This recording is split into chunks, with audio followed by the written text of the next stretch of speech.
Yoo ammas yoo ilmaan ayyaa akka jirtan barattuu nageenya keenya akka waaqaa akka oromummaadha akka wanni irraa maddee sanaadha qabu warra sanii bareef akka murtan nagaan ooltan isan jenna warra isanii dhiyeellee akka ooltan salaamullahi alaikum warahmatullahi wabarakatuh dhiyaadha gara shabboo miidiyaa sagantaa teenya taararratti oduu biyya keessaatiif biyya alaa walitti qabannee isanii dhiyaannee jira iskiriinaa tolchi. Torbee kana keessa gaa waan jijjiiramoota siyaasa addunyaadhaa hedduudhaatu gaggeeffamee jira.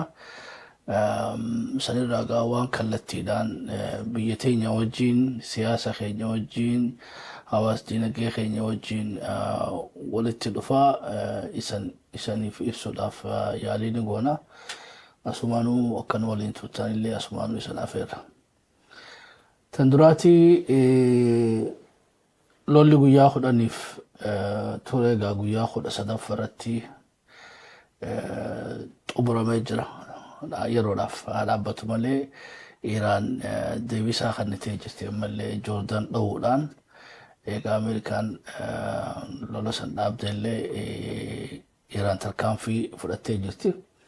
Egaa seensa waggaa darbeerraa jalqabee irra guddaa tit-for-taatiidha. Ameerikaan yoo dhawte malee Iraan waggaa Ameerikaan dhaabdu boodatti walumaan dhaabanii Ameerikaan jalqabaa Iraan irratti hirmaatti. Haa taatu malee egaa taraa tana ammoo wanni addaa Ameerikaan dhaabdeetii Iraan itti fufaa jirti. Kunis egaa hiika qaba jechuudha dippiloomaasii keessatti. Hiika qaba konfidaansii Iraan garsiisaa jechuudha asirratti. Jaarsummalleen jalqabdee jirti gara Qaxarii fi gara Paakistaaniin. Jaarsummaa tana ammallee Ameerikumaatu dhiibbaa godhaa jira jechuu jiranii warri addunyaadha. Taateen lola dhaabuudhaa kun egaa hiikaan isaa maal hoggaa jennee waan ammaan dura tahiin amma taheerraa taateen takka almost Trumpiin Iraan irraa harka akka gabaafatu dirqama itti taatee jirti. Kunis ajaja haalli akka Iraan dhawumtu gara beektii itaa maajoritii amma ajaja waraanaa Ameerikaa irratti ajaja Trumpiin dabarsee sakandii muraasa beektee eega markaboonni Hormuzii dhiyaatanii iddoo dhawan san hundarratti xiyyaaraa fi misaa'ilonni targeeta isaanii identify godhanii ajajinillee dhawaa jiru dhufe ajajaan waraana Ameerikaadhaa lola sanii dhaabsisee jechuudha. Ajaja kenne Trumpidha. Lola san dhaabsise ammoo ajajaa waraanaati itaa maajoorii. Wanni inni dhaabeefillee ibsa kennee fi wanni an dhaabeef yoo akkaatiin majattu kanatti tarkaanfii Iraan irratti kan fudhannu taate deebisaan Iraan ammoo akka malee miidhaa jajjabduu nurra geessisuun isaanii malaadha. Kanaafuu waraana sababa nuti beekte Iraan dhawneef waraana haleellaa Iraan irraa hin dandamannu. Haleellaa Iraan illee waraana hedduun lubbuun isaaniitiis gaaga'amuun kaanis madaa'uun malanii. Kanaafuu responsibilitii miidhaa waraana Ameerikaa dhuftu sanaan hin fudhadhu jechuudhaan ibseef. Egaa maaliif haleellaan kun taraa tana sitti ulfaate gaafii jettuudhaaf deebisaan inni Trumpiidhaaf kenne tokko misaa'ilota Iraan ofirraa dhokkuudhaaf hanqina misaa'ilotaa qabnaadha. Hanqina meeshaa waraanaa hedduudhaa qabna. Haleellaa sadarkaa kanaa Iraan irra geessinee sadarkuma nuti haleellisanii yoo Iraanis kan haleeltu taate waan itti ofirraa dhokkuun hin qabnu. Kanaafuu kabajaa wajjin dhiifama wajjin ajaja kee kana ani galmaan gahuu hin danda'u ammaan fudhadhu jechuudhaan egaa waan aadattiin baramin keessaa qaamni waraanaa qaama siyaasaadhaa ajajuma fudhataa jechuudha. Taraa tana ajajaan chief of staffiin waraanaa Khadijuu Teetunis gaa waan addarraa takka achi booda gaa haareettu gaa gara peentagonitti biluudhaan kuusaa meeshaa waraanaa isaanii haareetti ilaalanii wanni chief of staff jeesan gabaasan haareetti qindoottee waggaa dhuftu wannummaa rasaasaatu haftee fi akka malee muraasa. Gaa lakkoofsallee gariin ni ibsanii agaa paatrootii fi gaa waan misaalatti fira ittisan abbaa 1,000 hafeedha. Warri CIAdha ammoo 5,000 guutuu 400 hafeedha. So gaa lola kana amma maaltu dhaabe yoggaa inneef waa lama jechuu dandeenye. Tokko waraanni fi hududu beektee taraa tana Iraan dhowne wanti firaa dhokkuun hin qabnu kanaafuu ajajan fudhannoo jechuus tokko. Lammaffaa ammoo ajajoonni waraanaatii fi warri White House'dhaatis hanqina beektee amnishinaa amma rasaasaa jiru san hubachuudha jechuudha. So lolli kun wani dhaabbatee fi faaktara lamaan kana jechuun dandeenya. Gaata birallee irra ida'uu dandeessanii sanii faaktaroota gurguddaa lamaan kana. Kunis gaataatee torbaan kanarraa waan ajaa'ibaati jechuudha. Duuba gaa lolli kun guututti dhaabbatee jira ugaanne lolli gara Ameerikaatiin dhaabbate. Gara Iraaniin ammoo gara Iraaniin opshinoota isaanii lola ni dhaabnaa waan juusan waan gara isaaniitiin labsamee jiru. So already gaa Joordaan irrattu eeguma Ameerikaa lola dhaabde booda haleella akka malee cimtuudha Joordaan irra gaggeessitee jirti. Guyyaa 13 kana keessatti akka oduu himaan waraanaa RGCdha dubbateetti haleellaa lallaafaa miti. Basically waa lama olillee haa ta'u lama ol bira keenya yoo laalle tokko yoo kaalkuleeshina goonee kuusaa meeshaa waraanaa qabanii fi dandeettii beektee meeshaa waraanaa irratti fayyadamtee bakka buufachuudha, oomishuudha hoggaa fudhanne basically Ameerikaan harkisii gabaabbatee jira. Iraan meeshaa rakkisha oomishti. Yeroo gabaabaa keessa bakka buufachuu dandeessi. Oomisha addaan hin cinne qabdi. Ameerikaan meeshaan isii akka malee qaaliidha. Oomishuudhaaf yeroo fudhata. Beektee infrastructurii meeshaa san oomishu illee yeroo fudhatti. Fuudhanii bakka buusuu illee yeroo fudhatti. Because distaansii beektee Ameerikaa irraa oomishtee achi fiduu yeroo fadha. Iraan ammoo sa'aatii muraasa keessatti kallattii irraa yeroo garii achumatti oomishamata. Atiin walumaa bal'ina fakkaata. Yeroo garii oowwuma kana beektee ibidda keessaa fuudhanii oowwuma kana beektee dhukaasuun isaanii ni malaa jechuudha. Distaansii bakkitti oomishamuu fi bakkitti irraa dhukaafamu bakka tokko ta'uu mala. Yoo bakka tokko illee ta'uu baate waan sa'aa muraasatti oomishachuus itti fayyadamuunis. Ameerikaan ammoo lafa dheertuu sanii beekana. Markabaan fiitee as fiduun kunuu fi fugaa lola keessatti wanni qabaa jechuudha. Lola keessatti faaktara beektee moomuu kan murteessu taraa tokko. Kun kana gatii isaas walitti hin dhufu. Wanni inni itti oomishatu fi wanni isaan itti oomishatan bakka garii dubbachuudhaaf nama dhiba. Bakka garii misaayila tokko ka Ameerikaadha diroonii 1,000 wanni Iraanitti oomishachuu dandeessi. Misaayila abbaa tokko. Doolaa 10,000 qabaatan so doolaa 10,000 qabaatan beektee dirooniilee garii 30,000 illee qabaadha. خلقا مليون تكر افريج رايلا مليون سدي افر مشالين بيتي مسايلوني كرا امريكا دا اسيتي مو منو خبتي مش ما يتشوي سو غاتيريس ولبتي شفي ساني سو مش تشورتيس ولبن سغوبا دانغال غافلو لي خون جلقبو دي وكيا دتنيتي ايران مشافت اتيدا إذا وام شافت أتوان أجريته يا دخاسو جرتي ملء دخاسو جرتي so basically one love to كم كم نجارسي ساجرتي تا أمريكا مو already officially خنوجا لولا نيجي جيرا يتودا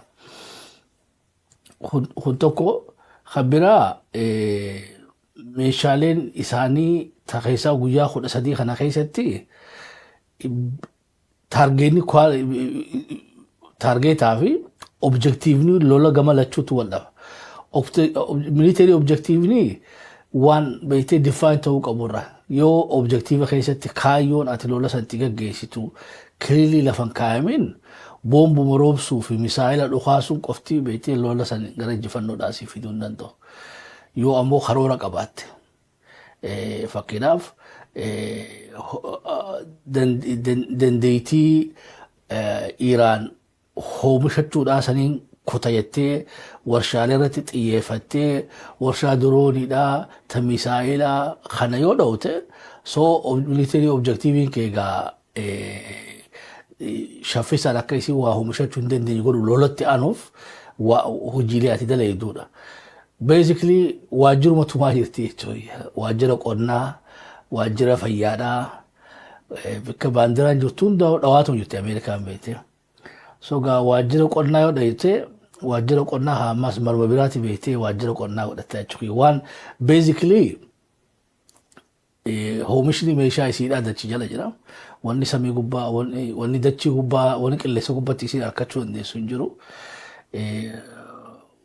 khulista ka ammo gare irani ramal do jirti da magafin interview general tichago dira general tichikli la faayati nuti beyte bik do juru لولا التعارف بين أمريكا لا في ساجرة which is totally different military doctrine that أمريكا مو هو في ميتي مو هو برا it's just because لولا خد مللي لولا بيتي ورما بيدا لولا ما كان تفكوا بساجرة نيدا قالوا مال قد أجت إيران ترى أفتهم دتو أمريكا لا فتشا فاجستي فكذا تربان كنا خيستي ويا خد سدين كنا خيستي مال لوني وجاي إنه تدرى ونشين إيران تارجع قلته surveillance سانيتي رادار في وام بيتي سوتشي ورانا إيران التنتوه ترون داو تساتلايتي في ترادار على دولة ترون صوتنا جوردن كيستي بحرين كيستي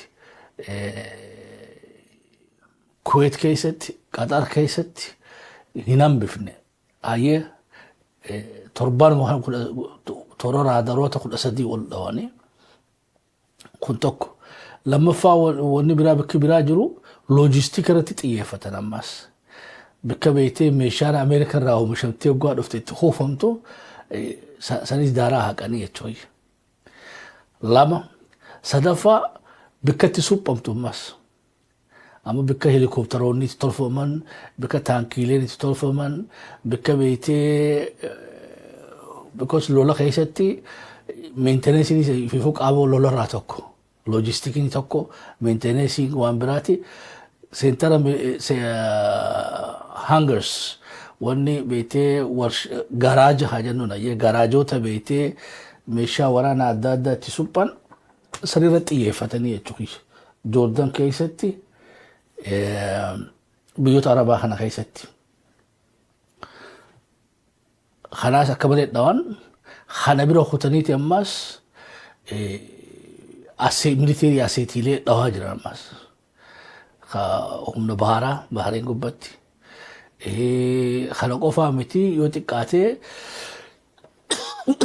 واجر سنتر كوم جنون أما سنتر أوف كومان سنتريلي جها مترباول دون بيزي قفا ميتي مغا سنتر وني سنترال كومان نكوني waajjiroota dho'isaadha gariin hoteela keessatti gariin waajjiroota mootummaa arabaa bikka dho'isaadha jirtu dhawanii jechuudha.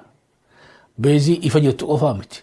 Bikka jeneraalootaa fi koloneelotaa fi hoggoloonni waraanaa jiru dhawan. Bikka meeshaa kuufamte dhawan. Bikka itti meeshaa beektee itti suphan dhawan. Raadaara dhawan. Bikka beektee kominikeeshinaa dhawan. Bikka hoggansaatis dhawaniidha. So guyyaa 13 kana keessatti jarri lachuutu wal haleele haleellaan gaa Iiraan haleelte lafa keessee wanni Ameerikaan haleelte lafa keessee ta Ameerikaadhaa waan beektee hoomishni isii lafa jala jira hoggansi isii lafa jala jira. Basically gaa bikkisiin dhoojjuutu tan maal yoggaa inni waajjira lafaa waajjira qonnaa waajjira fayyaadhaa waajjira barnoota biiroo barnoota Ameerikaa waan simboolik qaama mootummaa taate kanuma dhawaa jirti jechuudha waan ofiisota taate kuni gaa waan meeshuma fi itti fixuu malee waajjira tokko gwaadhoote biyya teenyattu waajjira asiyyaa dhoote achiin bikka bira banachuu ma danda'ani jechuudha waan lola jijjiiruu danda'u miti wani lola jijjiiraa maali yoggaa jenne yoo bikka beektee misaa'iloota toomish dhawan lola ni jijjiira maaliif Iiraan oomishachuu hin dandeessu amma warshaan dhawamte yoo bikki diroonaa dhawamte yoo beektee raadaarri dhawame yoo kaampii waraanaa dhawamte bikka waraanatti leenjifatan bikka waraanni galu beektee bikka ajajni waraanaa irraa kennamu makalaakaa yoo xoraayilochi akka biyya teenya saffaa yoo gaan ijaa dhawte waan loloo ijoolletti dhaadha wanni tun deebitee gaa lola irratti impaaktiin uumti. So basically irra guddaan analystoonni Professor John Meshmeher akkasuma fakka maqaa isaa Jeffrey Sachs fi Pepe fi irra guddaa warri ex-CIA ta'anii fi ex-Marinii turan warra amma xorataa baadhamma warra waraana Ameerikaa keessa turan hundi isaaniitu kanarra sooromarra jiran wanni isaan ibsaa jiran furmaanni militeeriidhaa hin jiru. Wanni furmaanni militeeriidhaa hin jirreef Ameerikaa waraanni isii guutuun dachii gubbaa jira. Iiraan dachii jala jira. Sogaa nama dachii jala goda keessa taa'ee ati dirree gubbaa teessee akka walaloo dandeessaadha. Ilumaatu irra guddaa if duratti himteeti waraanni keessaa horii akkasitti dhawtii jechuudha. Malee silaa dila amma dhawtu kana waraana kumaantamaan fixxe waraana 50 ol qabdi Ameerikaan naannoo beetii Midilistii irratti dila amma dhawan misaa'ila 13 oo 3 ol immoo misaa'ila 3 ol ati waasan deebiitii irra qoradha misaa'ila 50 United Arab Emirates qofa dhawan misaa'ila tokkochi kan lubbuu nama meeqa galaafataa fudhadha. Sogaa misaa'ilii Iraanirraa darbattee maybe I don't know 20,000 achi oluun caalini misaa'iloota Iraanirraa darbatte kun hundinuu odoo beetee waraana Ameerikaa irratti xiyyeeffattee waraanni Ameerikaa dhume waraana irratti xiyyeeffataa jirtu. Wanni isiin godhaa jirtu maali waan waraanni itti fayyadamu. Meeshaa waraanaa isaanii, nyaata isaanii, dawaa isaanii, raadaara isaanii bikka itti suphatan meeshaadhaa asseetii militeerii asseetii taargee gootee dhawaa jirti. Maaliif waraanan dhawunee yoggaa jenne jarri Iiraan waa hedduu kaalkulee godhatan. Wanni isaan kaalkulee godhatan keessa lubbuun Ameerikaa waraanni baduuni lola jijjiira. Namichi Trump beetee wanni nu harkataa jechuudha. Fakkeenyaaf yoo waraanni meeshaan rooboo jirtu tun hunduu lubbuu namaa galaafatte reefi waraana Ameerikaadhaa lakkuma gara biyyatti ol fe'amuuni ummanni Ameerikaatis deeggarsa beetee Tiraampiif godhasan dabalaa deemaa sabboonummaan Ameerikaallee dabalaa deemti mootummaan ta'arra lola bira adda cabxe turu walitti deebiteeti Ameerikaan tokko taatee lola kana seentiidha. Ameerikaan tokko taatee seenuu qofaa miti wanni harka isii jiraata harka Iiraan نجرا في جوريسي أما دون مركلي فتين كيسا نيكولارا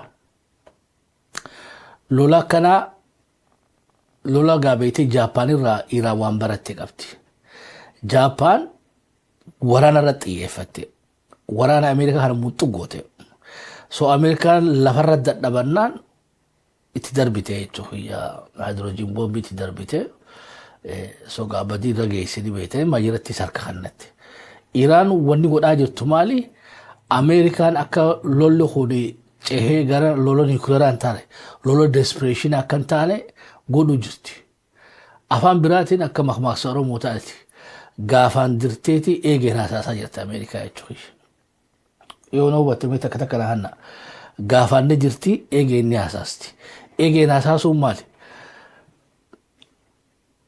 أمريكان دوان داينسي أمريكان دوما جرتخوني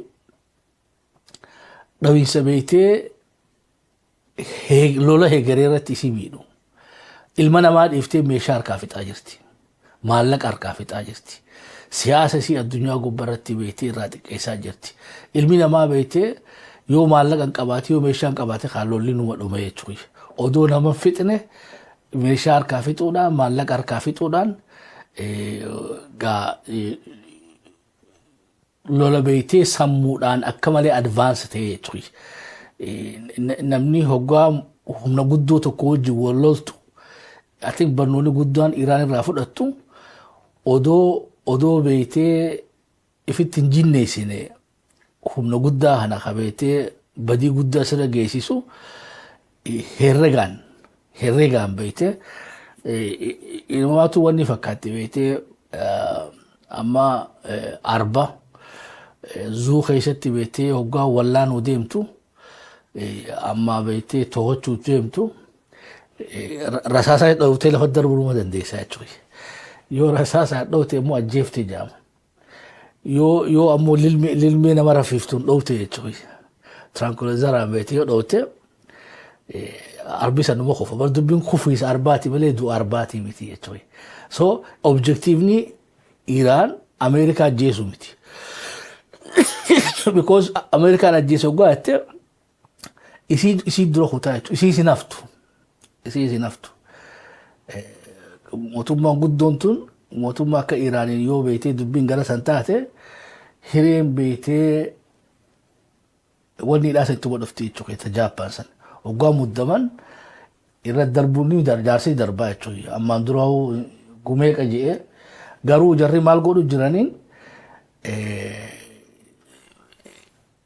arba kana beete وما كمر في داتي دربو جرا وانا ماشين دربو جرتون ونجو تهرغاتي امو موغو جلقبه چوي موغو جلقبه تراتا نغا افما فو ددبتي دابه چوي لولو ياخد صديق ناس افما ددبتي دابه امو هوغا دابه خيشتي غا مال دبي هوغا ني جرانا وان بيتي يرون سغنتومان تنون دمتي چوي يوني ديتيلي دان ميشالي بيتي ورانا بيزيلي خيشت وان بديلي تاتي هنداو خسارة إيران إسان رفض ديسان يو تكافي لما في قصة الدالة كاي سأنو رافدتا قباب دوتي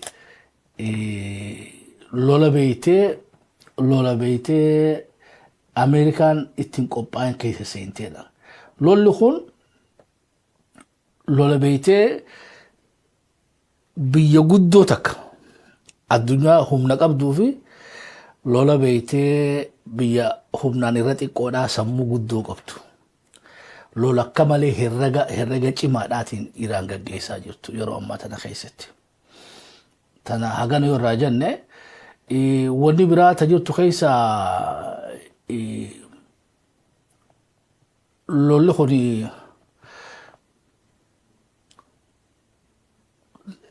بكسدي تافدن odoo Iiraan waa godhuun danda'amte lola guyyaa 45 godha.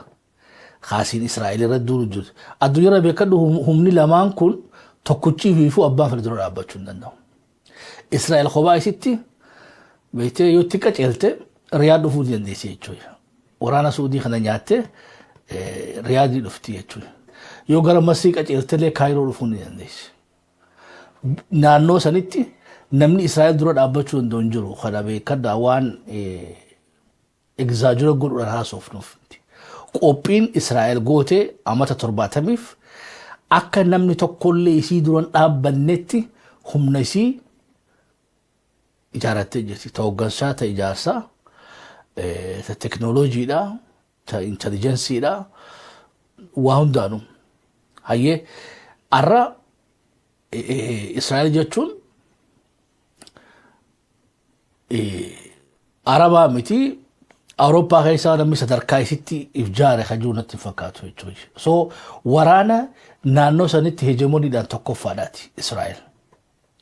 Isii qofaa hojjuu Iraan walloltee yoo irraa hafte moo miti yoo irraa hafte jechuudha. Walloltee guyyaa 40 walloltee yoo irraa hafte hunuufiifuu injifannoo laaftuu miti. Gaawwanni adda godhaa Iraan odoo mo'amtee saniin jee odoo mo'amte Israa'el kophaan isiitu ni mootiin jechuudha. Bar Israa'el waan qabdu irra fixatte. Ameerikaan boombii takkaa addunyaa irratti beetee itti fayyadamin. Ta beetee Jaappaan irra darbiteetti aantu jechuudha. Ta kiiloo 13dha. Ta xayyaarree habbaan tokko qofa baadhachuu danda'u. Ta atoobis wanni dha habbaa lama ga'u jechuudha. Atoobis London tokko double deck yoo yaadattan taate. Ulfina atoobis lamaa san ka ta'u irra darbanii jechuudha. Habbaa 14. Silaa haalolli dhume.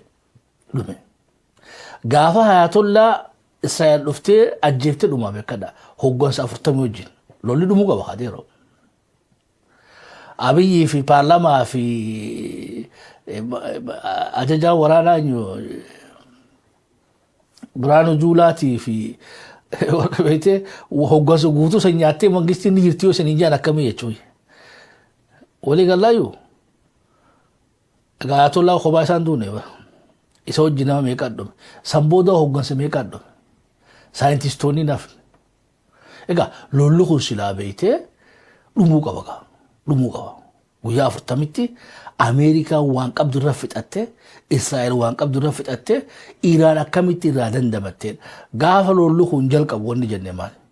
Addunyaa tana gubbarratti yeroo ammaa tana keessatti lola kana duuba loloota hedduudhaa jiraadha. Tokko Ameerikaan Venezuelaa dha'uu fi irra gara Iraanitti dabruun tuni hegemonii isiin addunyaa irra qabdu san tiifachuu barbaatti. Akka namuu isii sodaatu feeti. Yoo Iraan cabsite hulii namuu kaabeetee qiblaan siyaasaadhaa, ka dippiloomaasii fi diinagdeedhaa gara Washington DC ta'a. Namuu jala bula. Kun manaama Ameerikaadhaati. Manaamni Israa'el ammoo wanti na dhiphatteedha. Israa'el baanantoonni gazaas fixuutti jira asiisamma Westbaakii kunutti seenanii manneen diddiiguu jiranii woo maaliifin beektee wanni jaamiti diriirfadheetiin ilaa haga beektee laga Efratisitti Su'uudis walakkaa ol ilaa haga Iraaqittiin bal'ifadhaadha. Naayil irraa gamanarraas Ijiptii fudhadheetiin laga beektee mormorirraa haga laga Efratisitti wanni jidduu sana jiraatii yaadaan. Lubnaanis Siiriyaas fudhadhee lama jechuudha. Manaamni sadaffaadhaa karaa Shiyaadhaati. Wojarri naatoo kun dhufanii anis Yuukireen irraa waan muradhee sarvaayif ta'uun qabaadha. Lola sadaffaadhaati. Lolli afuraffaadhaa kana hunda walitti dhiisee awwaqa ilaa yoomiin anis nambartuutuu ta'a miti amma firraa gizeen geessee anaatu tokkoffaa ta'aadha ka Chaayinaadhaati. Jarri kun hundinuu manaama ofii qaban. Tapha kana keessatti sogaa akkuma objektiivii isaanitti namuu hirmaataa jira. Dirreen itti taphatan tun ammoo Iraanii jechuudha. Walii gallaayyuu bakkitti taphachuu jiran Iraani. Odoo Iraan lola guyyaa 40 san keessatti mo'amte Arabni kun hundinuu Abrahaam Akkoordis mallatteessuu qofaa miti walumaa galattuu wanni Araba taate guutuun Israa'el jala galti. Afaan qawweetiin taatu beektee afeerraadhaan taatu. Guutuun Khalijaa Araba jala gala. Ameerikaanis addunyaa guutuurratti tokkoffaa taati gaawwanni isaanii hafe maali? Raashiyaadha. Raashiyaan Iraan cabnaan Raashiyaan ni cabdi. Raashiyaan cabnaan Chaayinaan ni cabdi. Sogaa amata 300 as deemu saniif hegemonii lama as bahe jechuudha. Hegemonii tokko kan beetee sanugaa wajji deemuu danda'ani sanii gaafa biraa raasuu danda'ani. Regional hegemony Israel, Greater Israel galma gehe taan ammoo gaa continuity hegemony Amerikaadhaa kan addunyaadhaa qabdu. So Iraan kana hunda fashalsiifteedha. Guyyaa lolli guyyaa 40 san Araba bilisoomse. More than Iraan jechuudha. Isirratti waan qaban fixatanii isirra waan qaban fixachuu silaa akkana beekanii lola kana jalqabanii jechuudha. Warri akkana beeku himee ture dhiisii Tiraampiidhaan. Netanyahuudhaanis dubbiin Iraan tun akka Arabaatii miilaaftu dhiisii yaanii daddaban. Waan qaalicha mataa mureen qaalicha hunoo bobbaa fi gala isaa hunoo moobaayila kiyyaanii hordofu jira. Qaalicha hunoo amma ishaa'ii salaatu jira. Xiqqoo booda hiraata nyaataa. Xiqqoo booda quraana qara'eeti ijoollee isaa hojii taphataa. Isa booda ni rafaa. Akkanatti ilaaluu jira jedhanii Netanyahuun. Waan beetee sistema wannidhaa kana hundaa wali qindeeffatee jala deemuun Iraan hedduudha. Surveillance Israel jala kuftee jechuudha. Because Mossad amata 40 isaan keessa ta'anii jiran. Even gaafa revolution raawuu jalqabee keessa seenanii gariin inumaatu keessattuu beetee leenjii waraanaa seenee keessattuu jeneraala ta'e jechuudha Mossadonni. Walii galaayu saayintistoota keessa jiran. Iraan silaa harumatti Yahudaa jala baatuun qabdu.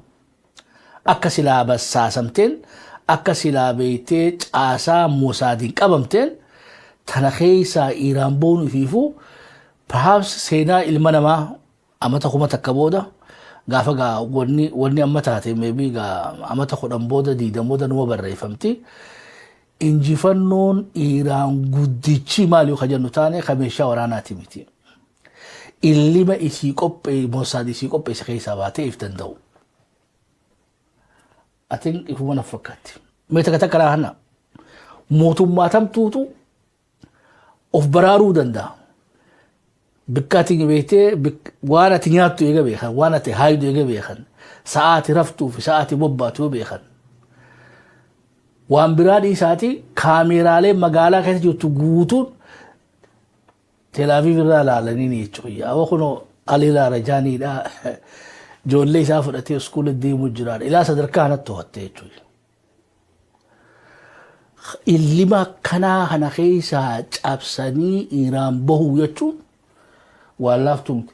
Irra guddoo ammas waan nama ajaa'ibsu keessaa warra akkasiin laalan san hundaa'u warra ifii gawwoomfatan kasilaa isaan fayyaduu deebi'anii nyaatanii jechuudha. Walii galaayu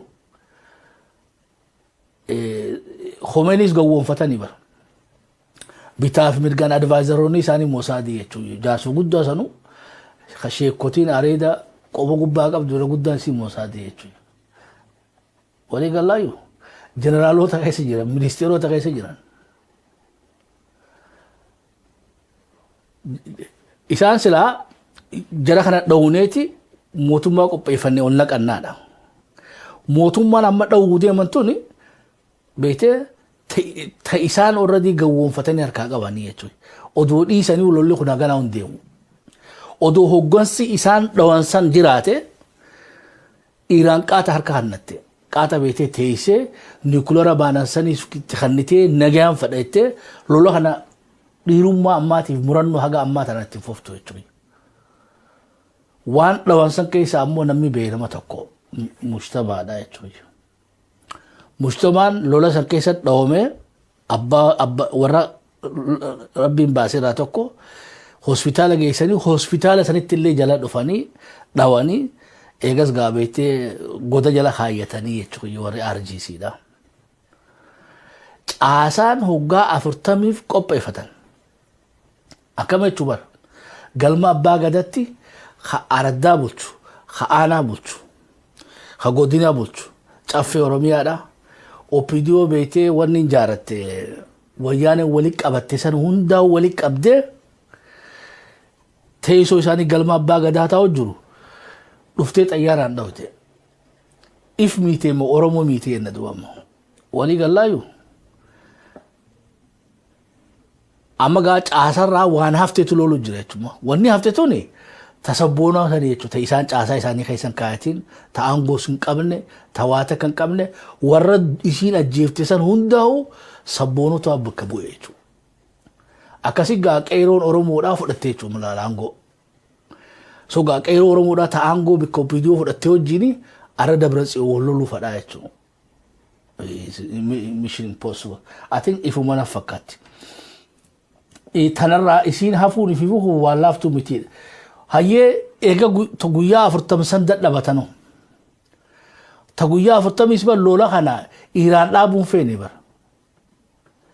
Iraan dhaabuun feene isaani warri beeytee Paakistaniin boo deemiti dubbadhu nu araasi dubbita nurraa fixeedha araara Iraanirraa godhame gusadii afur ka Omaanis kan beeytee ka Omaanoo gulamaa fi gusadii ka Switzerland ida gulama ka Qataris ka amma deemu jiru kana hundaa'u ifiifi beeytee araara kana hunda ifiif barbaadatanii jechuudha na araarsa jettee Iraan takkaatu manguddoo takkaan erganne duba araara kanarra maaliif argamti ogaanne akkasuma ta'uu qaba oga because jarri kun ammallee nuclear harkaa qaba beekan haga deebisaa nuclear san Iraan hanqinni si nuclear san guuttatutti jara kana wajjin hoggaadha wani firraadhawa hoggaani haasoon yaanis hojii haasawa akkasitti hojii deemuun dirqama taati because biyya takkaa bar ta bahaadhaanis gara bahaatiin beetee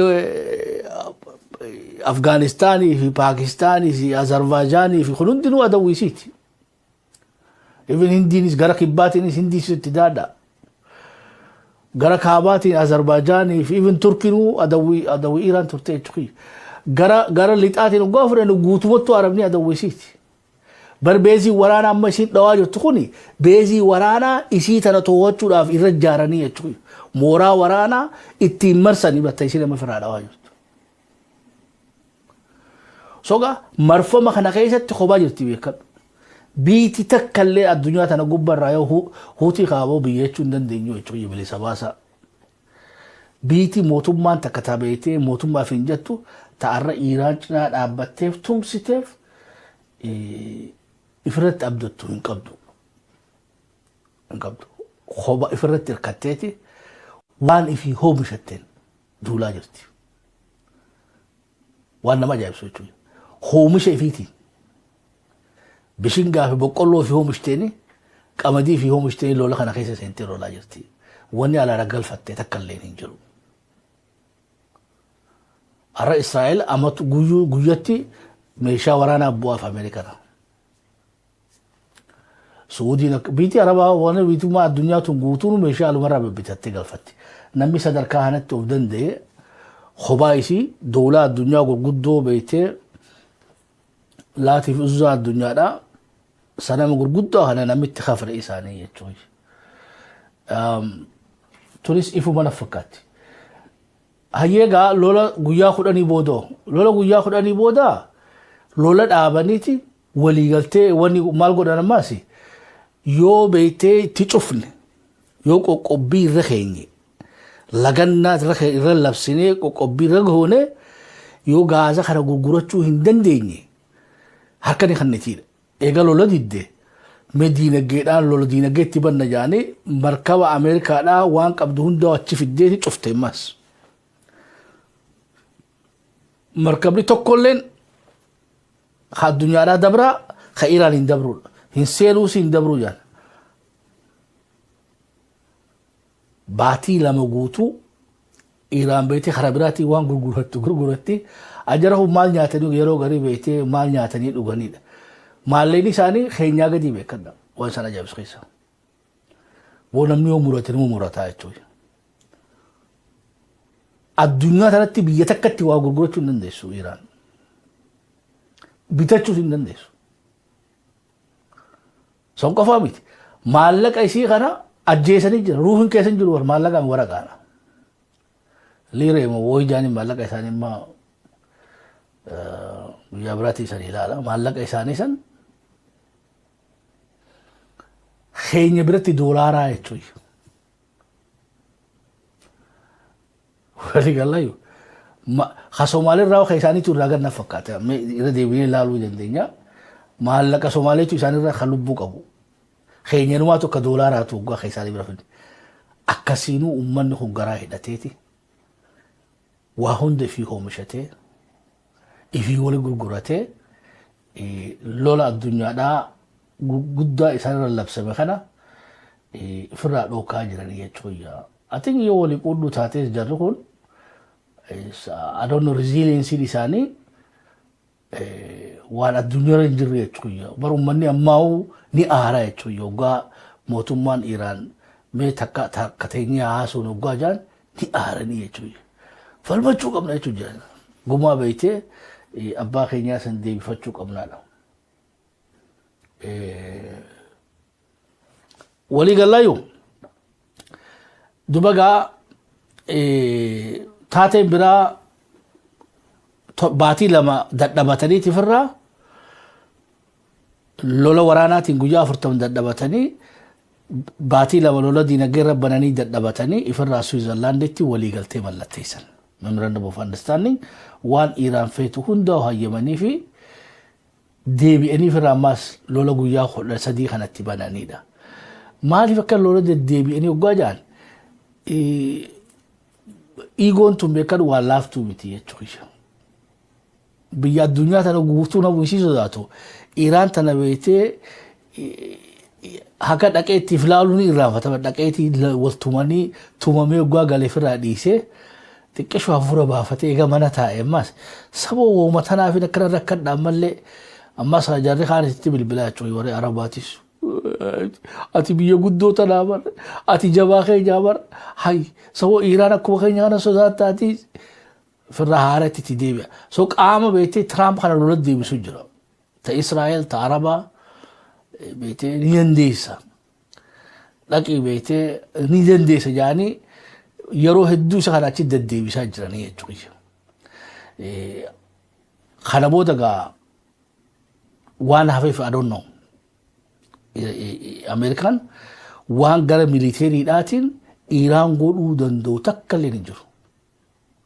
Xiqqoo booda waajjirri dhumee I don't know gaa san booda egaa waajjirri dhume yoo bikka shaayii faatti dhuman fa'aa dha'uu jalqabe malee yoo gaa mana lamaa fa'aa babbareedaa laalee aboo kun G+5 dha oo hool dhayisanis yoo gaa magaaluma keessa deemee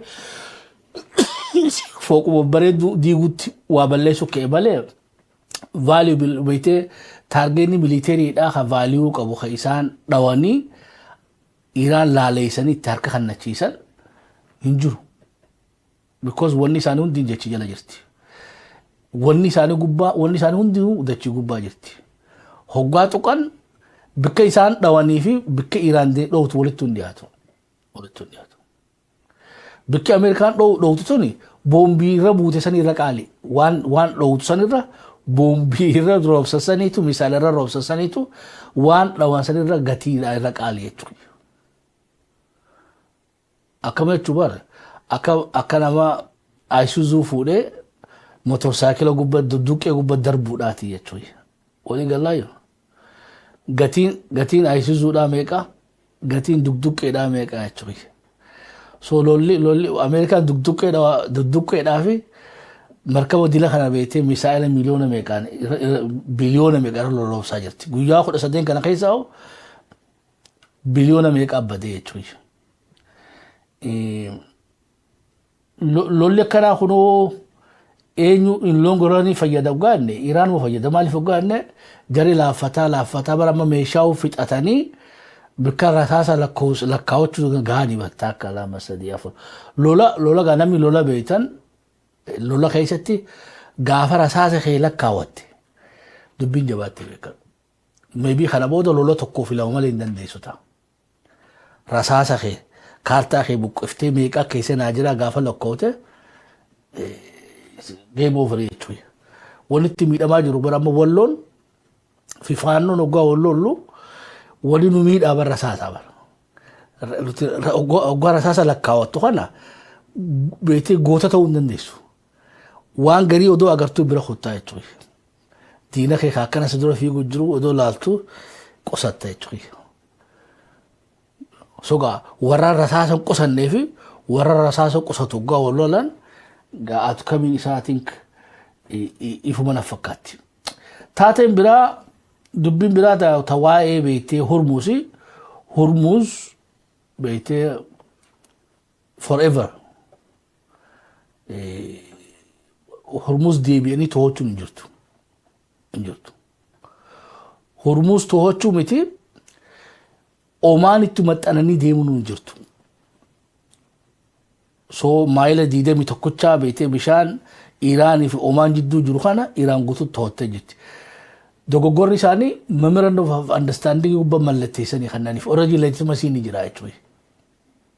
Walii galaayu bishaan kana siitu irraa abbaan mallatteeffamtee jirti.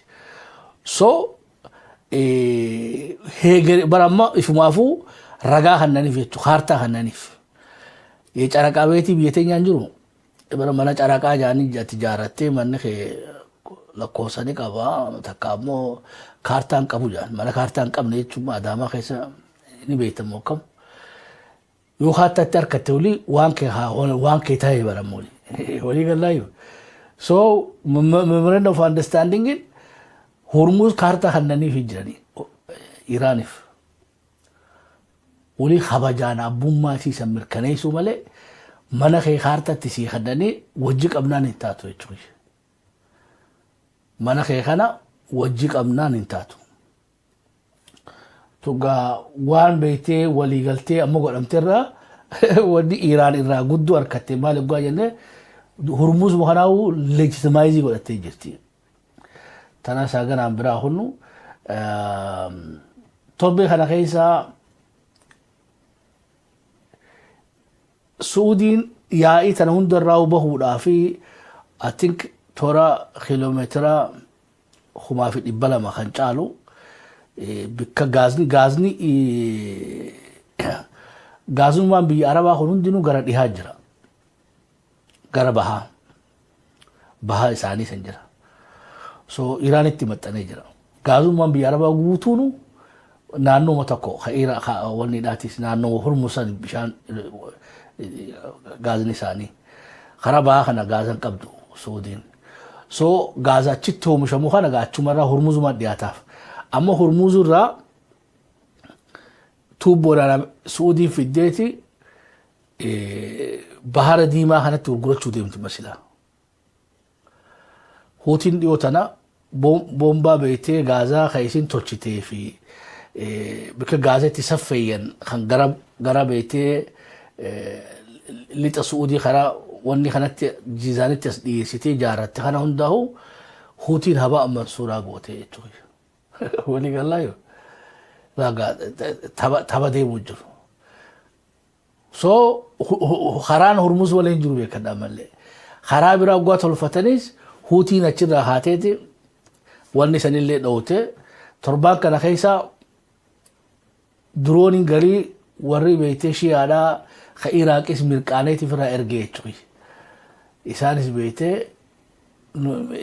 achirraa erganii Suudii bakka beektee eela isiitii fi eela gaazaatii fi bakka gaazatti saffeeyyan dhawan. Tanarraa gaa Suudiin aartee taraa duraatiif Iraaq dhawte. Ameerikaa fi Suudiin wajjin beektee milishaa shi'aadhaa ka Iraaq haleellaa jajjabduu irratti gaggeessanii kunis waan haaraa jechuudha. Kunis waan haaraa. Waraanni kun ammaas waraana gaachana sirnaati. Caasaa beektee mootummaa Iraaq jala jira. Ajaja isaa baajata mootummaa fudhataati. Ajaja isaa immoo Alii Sastaanii jechuun isaa ol hin hafnee fi imaama warra shi'aa addunyaa guutuun Alii Sastaaniidha. Isa jalatti waraanni kun ajajamaa Suudiin kaatee gaa waliin dhayxee dhowtee jirti. Deebisaa isii kun amma ganama kanaa deebisaa kannaa jira warra Iraaqis Suudii garafaa jiranii dubbiin ilaammaa sodaachaa jirru keessaa yaa'ii Israa'el jalqabde taarraa Ameerikaan gatii gurguddaatti kafaluu teessu booda beetee Arabaa fi Iraan taatee jarri kun darsa gooratee keessaa nagaan hin galiniin sodaa nuti guddoo qabnudha. Tanaaf gaa haga ammatti Iraanis Araba sossobaatuma Ameerikaa dhawaa jirti. Suudiin gaa haa dhawtu malee ibsa isiin kannite keessatti waan qabeenya keeyyaratti haleellaa gaggeessaniif anis deebisaa kanneef malee lolli kun akka babal'atu fadhiin qabu. Lolli kun lola Iraan irratti xiyyeeffatee biyyattii ibsa kannitee jirti waan bareedaadha. Ammoo of eeggachuu qaban. Lolli kun akka lola Arabaan taane Arabaa fi lola Iraan akka taane yoo akkas taate Netanyahu moohe Tirampis hafuura baafate walii taaniitu meeshaatti gurguratan jira kanatti jechuudha. Khasaaraan guddoon sanii jechuudha. Taateen biraa gaa torbaan kana keessa taate keessa Suudii fi Maammadoon lamaan taraa duraatiif araaramanii jiran. Maammadoon lamaan taraa duraatiif araaramanii jiranii foora ministeeronni isaanillee suuraa hojii kaanii waliigalatti gaa wanni arkaa jiru keessa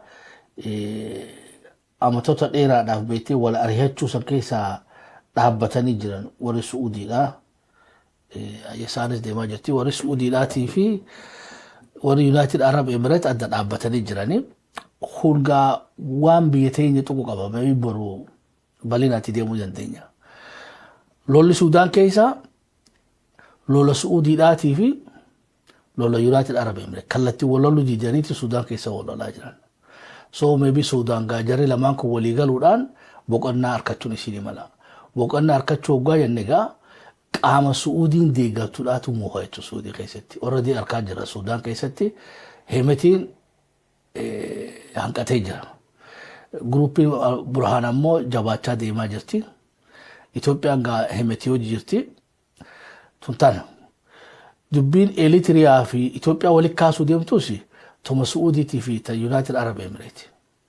Jarri lamaan kun yoo walii galan Itoophiyaan yoo ofuma haatee Eertiraa waan maallaqa isiitiin loluu dandeesse malee hin gootus.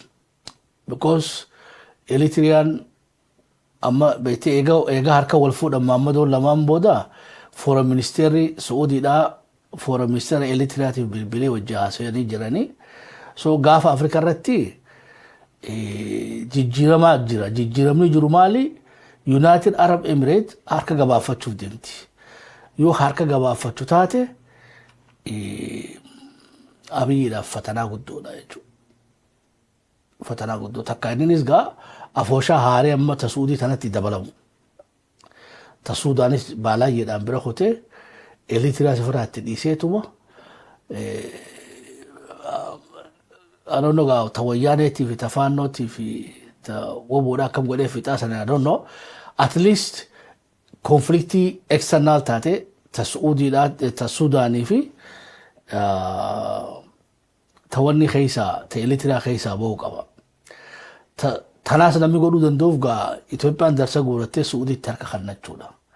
Jaarsummaa ammaan dura Suudiin jalqabde saniin gaa Maammadoo Suudii san dhiifteetu Dubaay san dhiiftee kan Suudii qabachuudhaan maybe keessaa bahuun mala. Gahaan ammoo United Arab Emirates keessaa bahuun akkuma gaafa dargiidhaa Raashiyaan beektee dargii deeggartee lola Eritiriyaa fi Itoophiyaa keessatti fi lola Soomaaliyaa wajji jirus deeggarsa jabaa gootee fi hanqasan lolu ture. Hoggaa Raashiyaan facaate gargaarsi Raashiyaa irraa dhaabbate amata akkasii darsa guurate kute. Zimbaabeetti jechuudha. Itoophiyaan takkaatu seenaa isitti miilikii irraa haga irraa beektee kophaa if dandeessee lolli isiin goote hin jiru. Hogguu namatti hirkattu qabdi. Namatti hirkattu san abdatteeti waan gootu lola gaggeeffatti biyya keessattis biyya alattis. Gaafiin guddoon jirtu waliigalteen Suudiidhaatii fi waliigalteen United Emirates akkam godheeti gaa Itoophiyaa affect godhaa kan jiru ifa galaa garuu irraa haasa'uu ni barbaachisa jechuudha. Ati tanaasumarra dhaabnee maybe jala deemnee bal'inaan irraa haasa'uudha. Dubbii TPLF Monjorinoon gabbaatee tigaa iccitii dubbatte jaanii qeeqaa jiranii wanni monjorinoon jettee firani qabna irra hobaa hin jirrudha. Irra hobaa hin jirru biyya keessaayis biyya alaatis hariiroo nuti Suudaanii fi Eritiriyaa wajji qabnu itti maqaa dha'uun qaamonni biraa ofitti ragaa baatee jaanii qeeqaa jiranii dubbii biraa teessiin jette keessaa yoo dhugatti ka Tigraay jaalattan taate Tigraay duudhaan mirkaneessuu qabdanidha. So lolli hafan qabuu jechaa jira TPLF. Jara kun gaawwanni isaan kaalkulee godhataa jiran keessaa waan addunyaa diimaa jiru kan laaluu jiran. Lolli Iraan gaafa Afrikaa irraa Itoophiyaa irra miidhe. Lolli Iraan sadii deebi'a jiruu qaaleessuuf kana qofaa miti. Wanni godhe maali Mohammed bin Zayed saahiba beektee ispoonsara Itoophiyaadhaa kana akka harka walitti deebifatu godheen akka harki gabaabbatee dhimmoota kana hunda keessaahuu darsa guurachuu jiru godheen. Sogaa United Arab Emirates yoo dhugumatti guuturraa guututti waliigaltee amma Suudii wajji godhatte kanarratti hundoofte miidhaa Iraan irraa isirra gaheen waan gaafa Afrikaa irraa Suudaanii fi Itoophiyaa fi Somalilaandii fi kana hundarraa yoo harka baafattu yoo taate Itoophiyaa irraa tattamaa fira barbaadachuu qabdi jechuudha mootummaan irra jirtu. Hoggaa kaan jarri haala amma jiru kanaan yoo Eritiriyaa fi Itoophiyaan lola jalqaban taate shakkii takka malee Itoophiyaan itti miidhamti. Eritiriyaa mitiyu, Suudaanii mitiyu, TPLF hojii lolli godhamu lola addaati. Lolli faannoodhaa lola beektee saayinsaawaa miti. Lolli faannoodhaa lola bilisa baasaati. Arraas bulaa baruu achi jira beektee numa naannawa jechuudha. Finfinnee qabachuudhaaf Goojjaam irraa gara beektee Walqaaxi ol deemaa jechuudha. Finfinneen gad jirti inni ol deema. Sogaa lola akkasiiti jechuudha lolli faannoo gaggeessaa jiru. Kana mootummaan itti rakkattu. Lolli Tigraay wajji godhamu ammoo lola addaati. Lola yoo Maqalee irraa bahe Bormoonii jira, Koram jira, Alamaaxaa jira, Qobboo jira, Qobboo booda Qobboo Roobit jira. Odoo deemuuti si dhufaa jechuudha deesseedhaan si dhufee gaqqaceelaa jechuudha. Ilaa haga Dabra Birhaan san lola beektee kallattii qabatee deemu conventional warriidha. Kana gaa tun marsaa sadaffaadhaatti taatiif jechuudha. Gaafa dargillee godhanii dhufanii jiran. Eegas illee Dabra Birhaan irraa deebi'anii jiranii. Marsaa sadaffaa kan ammoo wanni adda godhaaf maali? Warra beektee isaan dura waa hunda qopheessee fi isaan simatu qaban jechuudha. Faannoo fi jarri keenyaas yoo isaan hojii dhaabbatu taate dubbiin laafattee fi jirtidha. Yeroon tuni eenyu irra yaaddeessitii yoo kan jettu taane yeroon tuni mootummaa Itoophiyaa irra yaaddeessiti. Bilisa baasaan saayinsii beektee waraana hanqina hooggansaa qaba. Jarri kun ammoo rakkina hooggansaa qaban. Oradii haasoo beektee Monjorinoo fi inni haasoon keessatti jara kanaan aggaar jechuu jalqabanii jechuudha. Jara keenya kanaan fi faannoodhaan aggaar jechuu jalqabanii jiran. Ayyee waan jajjabduudhaatu as deema. I think faana buunee yoo rabbi jegaa hunda sadii gabaafna. Waan noolee turtaniif ulfaadhaa galatoomaa. Haga qophii tana fakkaattu waliin dachaalutti nagaa waaqaa keessa tura. Thank you.